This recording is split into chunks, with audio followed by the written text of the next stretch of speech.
పట్టణానికి ఒంటరిగా ఒక్కడిగా వచ్చా.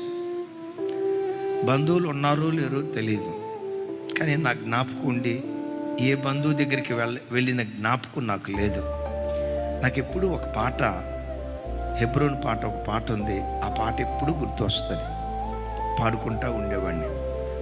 ఆ పాట పాడేటప్పుడు కానీ, ఆ వచనం చదివేటప్పుడు కానీ ఆత్మదేవుడు నా లోపటుండి చెప్తూ ఉంటాడు, ఈ వాగ్దానం నీదే, ఈ వాగ్దానం నీదే, ఈ కార్యం నీ బ్రతుకులో నేను చేయబోతున్నాను, ఈ వాగ్దానం నీదే. పదే పదే మాట్లాడుతూ ఉండేవాడు. ఆ పాట ఏంటో తెలుసా? వారిలో ఒంటరి అయినా వాడు 10 ఎన్నిక లేని వాడు, ఎన్నిక లేని వాడు బలం.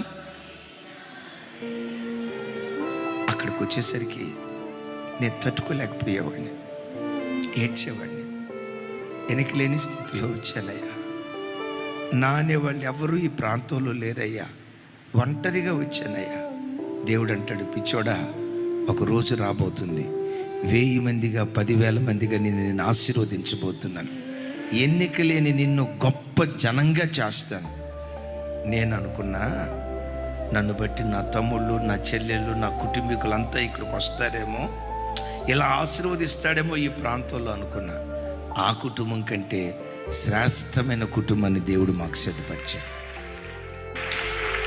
2-3 అన్నదమ్ములను వదిలిపెడితే వేల వేల వేల వేల వేల వేల మంది తోబుట్టులను దేవుడు మాకు అనుగ్రహించాడు. గత సంవత్సరాల్లో ఒక పాట ఉంది కదా, కన్నీళ్లు తుడిచే యాజకత్వాన్ని మాకు ఇచ్చావయ్యా. మేము వచ్చింది కన్నీళ్లతో వచ్చాం, కన్నీళ్లతో బ్రతికాం. మా జీవితం కన్నీళ్లతో ప్రారంభమై కన్నీళ్లతో కొనసాగుతూ ఉంటే, అలాంటి సేవకులైన మమ్మలను దేవుడు లేవనెత్తి ప్రజల కన్నీళ్లు తుడిచే యాజకులుగా దేవుడు మమ్మల్ని మార్చాడు. ఈ మాట నీ కుటుంబంలో కూడా దేవుడు స్థిరపరచునుగాక. ఈ మాట నీ పిల్లల జీవితాల్లో కూడా దేవుడు నెరవేర్చునుగాక.